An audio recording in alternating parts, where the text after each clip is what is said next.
It seems so distant, a faint echo from classics past, a monument to a forgotten game. After 2 long years, October baseball has returned, and the game has never been so grand. He's going to try to score. Here's the division championship. No others win it. When I was active, oh man, Tony Pena. Tomorrow night, World Series baseball returns to a familiar home as October's perennial bridesmaids begin the quest for the elusive crown. The Braves have raced through the expanded playoffs, stampeding their opponents with timely hitting and stifling pitching. For the Indians, the World Series is the logical stage for the final scene to an historic season. But Cleveland's dominance reminds us of another magnificent team that marched through a glorious campaign, only to have postseason glory snatched away. Can the 95 Indians accomplish what their ancestors could not? Or, in this Olympic city, will these perennial silver medalists finally capture the gold? The World Series is back, and history is waiting.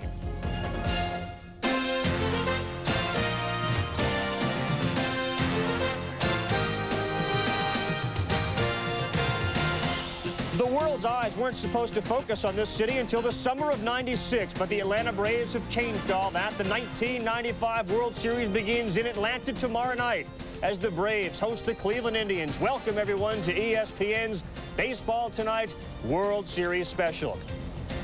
I'm Ravech. I'm joined by Peter Gammons and Roy Smalley, and a little bit from now we'll hear from Dave Campbell and Gary Miller. Well, when the season began, who would have expected we would end up here? And I don't ask that in a funny sense. Both you guys predicted that these two teams would be in it. Now that they're here, any pressure more on one team than another, Peter? I think so, Carl. I really believe that there's a lot less pressure on the Indians. The expectations for the Indians were get to the World Series. On the other hand, in case of the Braves, all we've heard about for the last 4 months has been if they don't win the World Series, this season will not be a success. You're right, Peter. There's an awful lot of pressure on the Atlanta Braves, but you get a very clear sense that they are not panicked by that pressure. They seem to be a team on a mission. They have been since spring training. They're a very confident team. They knew they had to overcome 4 hurdles to be world champions. They've got 3 of them. They're looking forward to this 4th one. I have never seen a team actually come out in the preseason like the Braves did and say, if we don't win the World Series, we have failed. Their leader on the field is their pitcher, Orel Hershiser. He won 16 games, 11 after the All-Star game. He'll start in Game 1, and he is now joined by Gary Miller. Carl, I'm here with Orel Hershiser, who is just like '88 all over again. Is it just the will not to lose? Are you ever going to lose a postseason game? I don't know. You know, you hope your bubble doesn't break, but someday I'm sure it may. I just hope I get exposed to postseason games for a long, long time to come. I've been very fortunate so far, and you know, I just go out there and give us the best chance we have, and fortunately the teams I've played with, we've been winning. Now, there is one difference. The record's almost the same, but you're 37 years old now. Did you save yourself some arm by not pitching for that time? Well, I think maybe not many guys get a 1.5 years off like I did with arm surgery, so I'm a little rested there. And then through this season, I felt like they've never really overused me at all. We've had such a great bullpen. I've only had to go 6, 7, 8 innings. You know, I only think I had 1 complete game this year. So when you turn it over to a great bullpen, it's not that big a deal. You're pretty familiar with this ballpark, and you've had some head-to-head matchups with Maddux that have been pretty close. Anything stick out in those times that the Bulldog has faced the Mad Dog? You know, I really can't remember all those outings. You know, some of them came when he was a Cub, I think, and I was a Dodger, and I just remember his great sinker and his great slider, and I'm just hoping the other 8 guys can pick up the offense. You know, there was a point where you were trying to become the best hitter ever. You're flirting with 400. Are you anxious to get the bat back in your hands? Well, that would have been quite a thing to wrap up and do that National League record, but I think I went like 1 for 12 those last 3 or 4 starts. So it'll be fun to be hitting again, but, you know, you take a 1.5 years off and you come back and you face the best pitcher in baseball. You don't expect a whole lot. Well, Gary, thank you very much. They do expect a whole lot from Orel Hershiser. He is unbeaten in the postseason. For the Braves, Game 1 starter, Greg Maddux. During the postseason, a little different than the regular season. He won 19 games during the regular season. He just stepped out of the batting cage, and Dave Campbell caught up with him. Thanks, Carl. Standing by with Greg Maddux, who pitches Game 1. Both you and Orel are such students of the game. You study video, you study charts, you study everything. Does this hurt now when you go against a team you probably haven't faced very much? I don't think so. I think you study things that you do well. I think when you haven't faced anybody ever, you just pitch how you pitch best. And I'm going to try to locate my fastball and change speeds. A few people have speculated recently that maybe you've had a little tendonitis late in the season. Do you have any answer for that? I have none. I read that too, and I kind of laughed a little bit. No, I'm fine. My shoulder feels great, actually. I felt better this year than I have probably the last 5 or 6 years. Location. I thought against the Rockies, I saw the 2 games against them and then the game against the Reds. It appeared you weren't down quite as much as you usually are. Have you been working with Leo on that? Well, I have been. You know, those 2 games, there was a few hitters there that I felt like I had to pitch up. I felt we're very good low ball hitters and not good high ball hitters, and I threw a few pitches up, and then I had a hard time trying to get the ball back down when I had to. You think Lofton's the key? You got to keep him off base. They're all the key. Lofton, obviously, he's one of the best leadoff hitters in the game and runs well, ignites their offense, but you got to get them all out. That's just Kenny. Greg, good luck. Thank you. Greg Maddux. Carl, back to you. Hi, Dave. Thank you very much. There they are, the Game 1 starters. Career postseason, Orel keeps going. He is 7-0. As for Maddux, 3-2, and the ERA for Hershiser less than $1.50 at 147. Whereas Greg Maddux, as I said, very different pitcher in the postseason than he has been during the regular season. An ERA of 5.44. Roy, you look at these 2 pitchers, and they don't overpower you. They're not Randy Johnson. They're not Roger Clemens when he was in his prime. Yet they're more like surgeons out there. How similar in styles are they? Carl, they're very similar. Greg Maddux has the most complicated approach to pitching I've ever heard. He says, I spot my fastball, I throw strikes, I change speeds. If only it were that easy for all the rest of the mortals. Orel Hershiser, very, very similar. I talked to Orel before the workout today. He said, I want to try to speed up the bats of the hitters. That means he's going to run that fastball inside, throw some high fastballs, because that sets up all his other pitches. He feels like the breaking ball, the changeup, and even that little backdoor running fastball on the outside corner, much more effective that way, Peter. Well, I think it's a very interesting game for Maddux, particularly here. I mean, whether or not he had the tendonitis, and he did tell people that he had some late in the season, by now, it's not important. He's had the week off. I think that's really important because now he can go 3 times in this series. He's had a rest. He will probably have his stuff. The little run on his fastball that he lacked against Colorado will be back. But there's a dilemma to a degree. Do they want to try it? A lot depends on whether or not Steve Avery has to pitch 1 or 2 times out of the bullpen this weekend. But Avery, late in the season and during the playoffs, has looked like Atlanta's 2nd or 3rd best starter. So again here, the question is, do you want Maddux to go 3 times? Or you just want to use the depth of this brilliant staff? All right, one thing that the staffs have made a point of is saying that they weren't overused during the season, so they shouldn't be tired. Take a look now at the starting rotations as we take a look from games 1, 2, and 3. A lot of people figured Dennis Martinez would go in game 2. Instead, it appears as if he will go in game 3. So game 1, we see Hershiser and Maddux. Game 2 now, appears as if Charles Nagy will start against Tom Glavine, and then game 3 you come back with John Smoltz and then Dennis Martinez. Martinez, like in the ALCS, his elbow is bothering him a little bit, so he's going to try to opt for another day's rest. 2 days rest, in fact, in this case, and hopefully that will help him out. Peter, look at that staff, and they have faced the National League before. I mean, Hershiser has, Hill has, Martinez has. I think that's a big advantage for the Cleveland pitchers, at least in the beginning, particularly Martinez and Hershiser, who are people who are touch, command pitchers who use hitters' weaknesses. The more they know about a hitter, the more they can do with them. When you see Hershiser there pitch again, Martinez has been very effective against the Braves over the years. But then this kind of thing, Roy, really only carries over for 1 or 2 games. As Hershiser said, sometimes he keeps finding that he has a little bit extra that he didn't even know he had before. And that'll be the way they'll pitch. They'll constantly adjust to what they see. One advantage for the Cleveland staff, though, Peter, is that you can really pitch to this Atlanta Braves offense. They kill mistakes. You leave the ball in the middle of the zone, they hit a 3-run home run. That's the way they win. They get a single, a walk, and a 3-run home run. But they don't hit well for average. They only hit 250 as a team. That was 26th out of 28 major league teams. So you can pitch to the Atlanta Braves. The challenge for the Cleveland Indians staff is going to be keep the ball away from that zone, but don't walk anybody because they will hit the 3-run home run.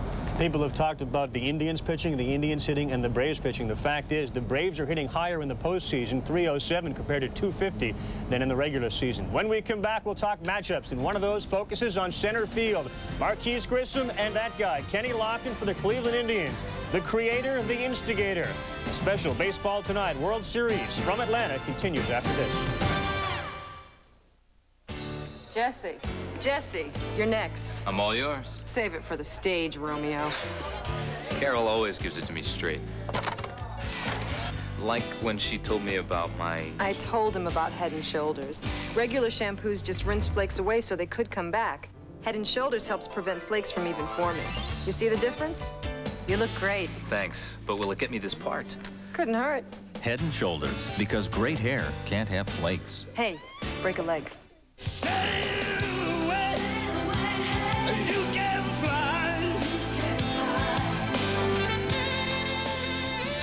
From across the seas, Beck's, the #1 imported German beer. Presenting the ultimate tire for your 4x4, the Michelin LTX. Michelin technology gives it a smooth, quiet ride. Yet it's tough enough, Michelin enough, to get you through anything. Boring. Well, so how many high school boys does it take to change a light bulb? Want to light up your life? Yeah! Have those Slim Jim! Turn to the spice! Baby, just the taste!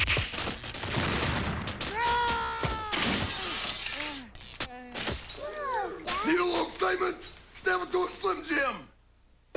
You know, when you have something special, you don't just throw it away. Of course, years ago, we thought we could throw away anything. Just use it and trash it. Well, we're all a little smarter now. Instead of those one-shot batteries, I use renewal from Ravech. Advanced alkaline power. You don't just trash them after one shot. You renew them, then they come back strong. They say the world throws out 20 billion batteries a year. We can do a lot better. Play it smart. Ravech Renewal.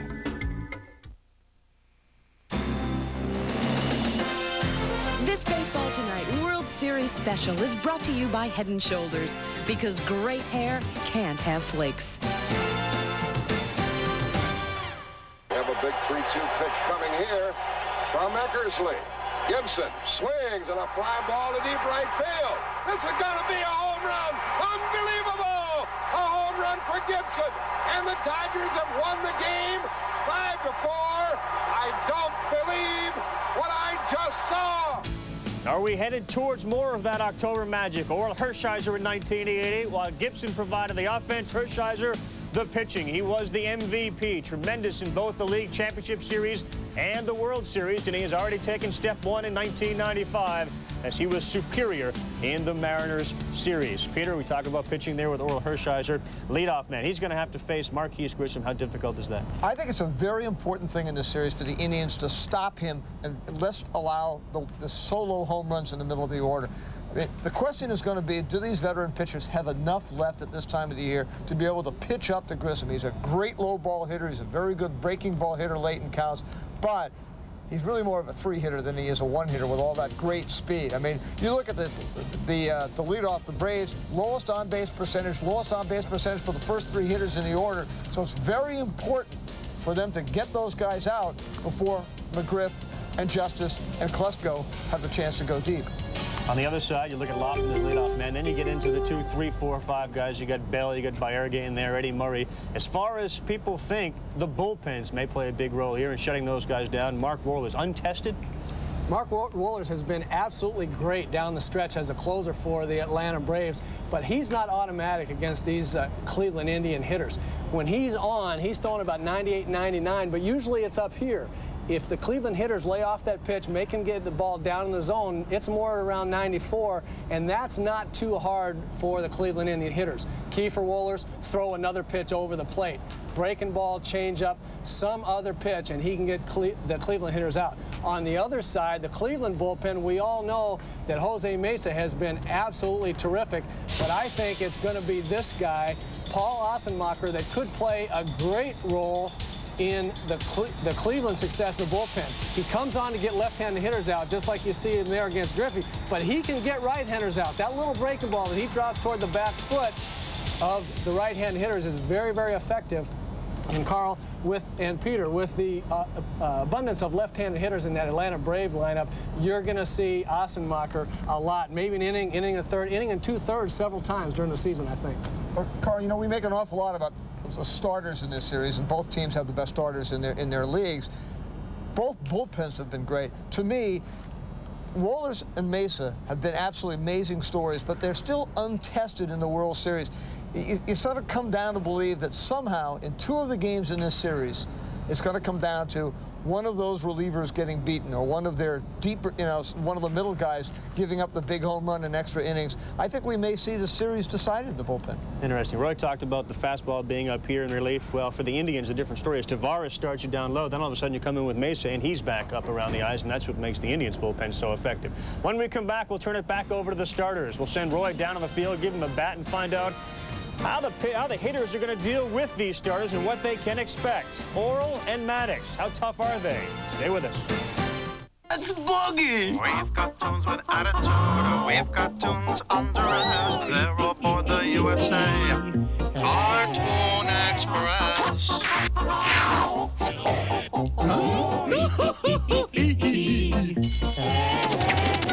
And stretch.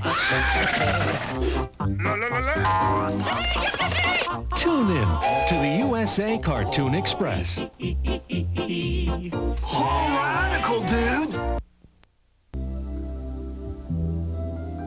When you were little, if you got hurt, there was always one friend you could count on for comfort. But comfort doesn't come so easy when you grow up and you've been hurt on the job. That's when it pays to call Wilson & Stanley. We represent workers, never companies, and we've consistently won over 95% of our cases. Your first consultation is free, and our fee is paid only after you win. If you get hurt on the job, Wilson & Stanley could be the best friends you've ever had. Good job!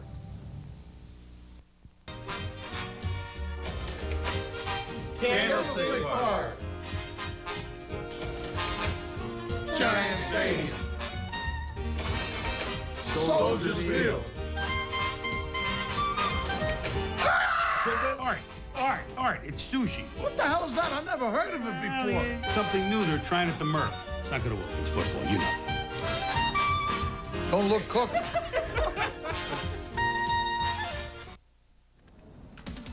Welcome back to a World Series Baseball Tonight special. 1991, Kirby Puckett to left off Charlie Liebrandt, the Twins. They win Game 6, it forces Game 7, and then Gene Larkin, a bases-loaded hit off Alejandro Pena to score Dan Gladden. The Twins win it 1-0, they take the series. Braves back in 92. Game 3 now, and the Candyman, Candy Maldonado, over the drawn-in outfield off Jeff Reardon. The Blue Jays take the game and lead the series 2-1. Same year. Dave Winfield down the left field line. It breaks the tie, and it breaks the Braves' hearts. The Jays win the series 4-2. Winfield, of course, now a member of the Indians. Well, we sent Roy Smalley down on the field to just talk about what the hitters will face against guys like Hershiser, Maddux, Glavine, Smoltz, all of them. The fearsome foursome now. Roy, how difficult is it going to be to deal with them? Thanks, Carl. The reason these 4 guys are so successful is because they really understand hitting, and they know where they have to throw the ball in order to get good hitters out. They know that they have to stay away from the middle of the strike zone and pitch on the corners. A hitter has to contact the ball way out here if he's going to get the fat part of the bat on an inside pitch. That's 4 or 5 feet further out than where he contacts it on an outside pitch. So you're going to see these guys pitching on the outside corner, trying to get guys to lean out there to contact the ball, and then you're going to see them busting the ball inside because they don't have enough time to catch up. When they think the hitter has about got them figured out and they're going to rush out there to get that pitch on the inside corner, then you're going to see them go back and throw in the breaking stuff and the changeups on the outside corner. And they will be successful by staying away from the middle of that zone. It's one thing to know you have to pitch on the corners. It's another thing to be able to do it. Watch Greg Maddux here against Reggie Sanders. Starts him off painting a fastball on the outside corner. He'd been out there all day against Sanders, and it's really buried in his mind. Now he wants to go up and in. Doesn't quite get it in enough, but it's up high enough. Sanders is late because he's worried about that outside fastball. But now Sanders is concerned that he was late on that last fastball. He wants to be in a hurry. Maddux finishes him off with a changeup low and away. All right, Hershiser, Maddux, Glavine, Hill, Martinez. Actually, there's more than a fearsome foursome in this series. People look at center field, the key matchup. There's other positions where you match head-to-head, and it could be key. I look at third base. Absolutely, Carl. I mean, both of these two guys, Chipper Jones and Jim Thome, are really good young players, very exciting players. I think, guys, they're going to really step up big. Chipper has shown that he's an extraordinary athlete.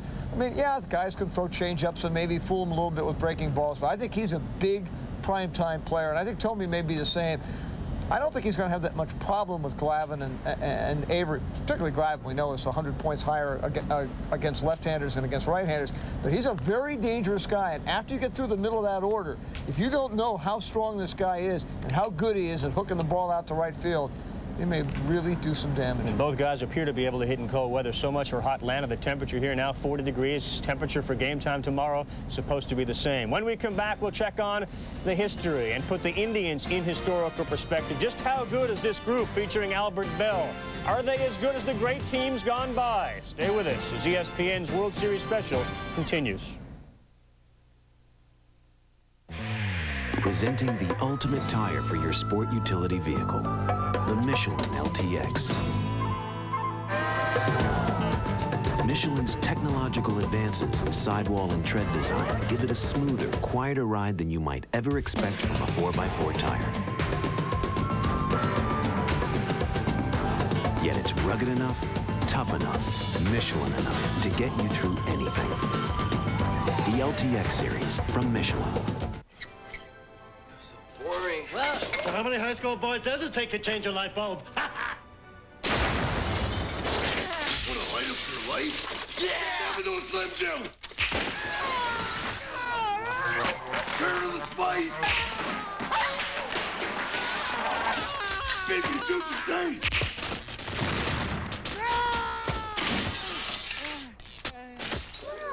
Need a little excitement? Step into a Slim Jim! Did you patch the roof? Yes, dear. Did you wash the cat? Yes, honey pie. Did you ask your boss for that raise? That's it! I'm not listening to nothing else but NFL Prime Monday. Nothing but ESPN's Tirico, Theismann, and Sharp recapping who got cream Sunday, who's busted up, who's gonna kick whose butt in Monday's big game. So I can't hear anything you say till after the show. Oh, Charlie, can I get you a cold one? Yes, honey lips.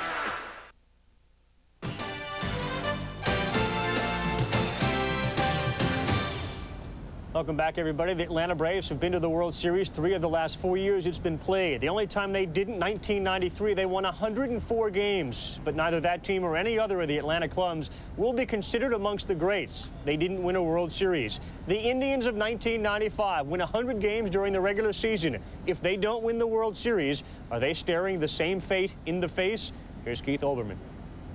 I think they have the most relentless lineup that I've seen since I've been covering baseball. It's a ball club that's proven to a lot of people that they've got some serious depth and some guys that can really swing the bat. The Indians in season have been as good as any team has been in 40 years.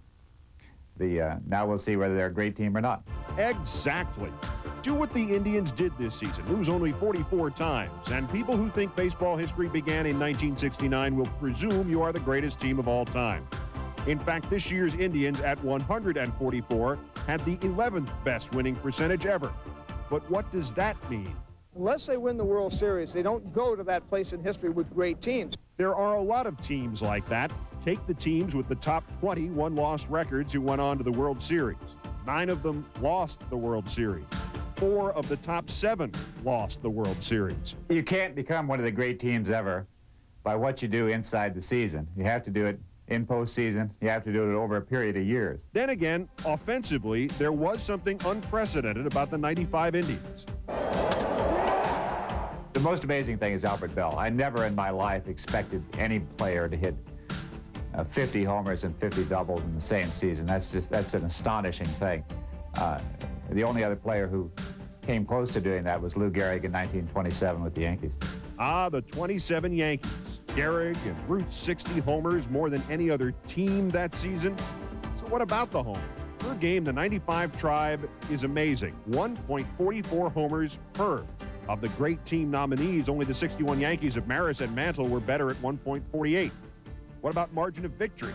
The Indians won the Central Division this year by a record 30 games, but they were only 14 games better than the rest of the league. 75 Reds, 15.5 better than the rest of the league. 27 Yankees, 19 better.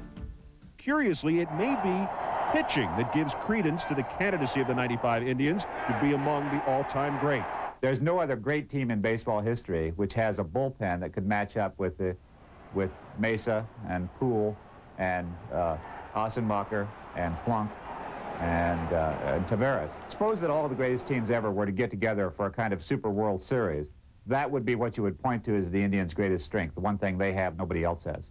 So the bullpen ranks, but does the team?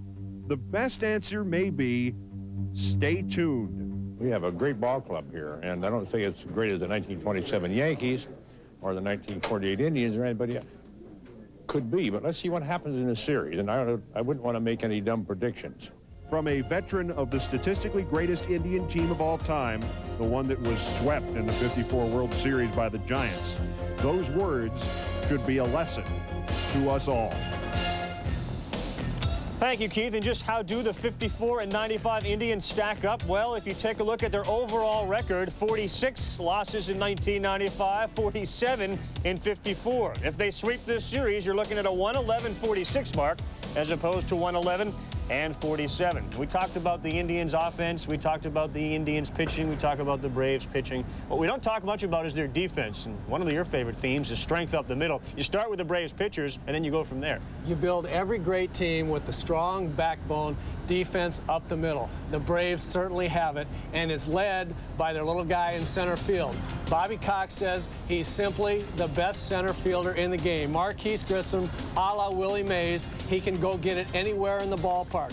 And how about the Keystone kids up the middle? They think Mark Lemke ought to win a Gold Glove.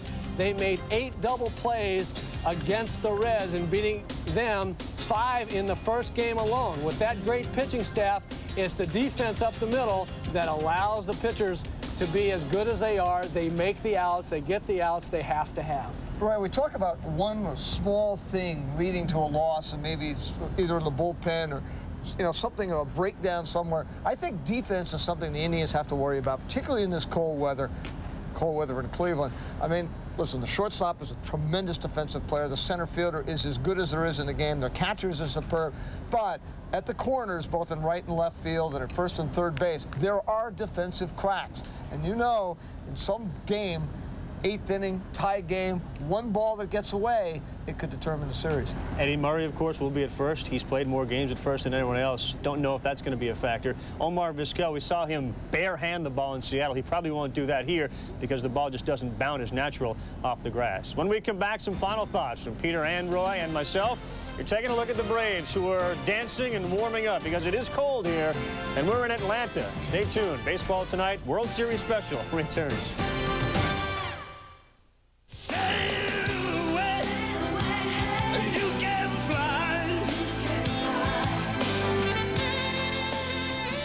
From across the seas, Beck's, the #1 imported German beer.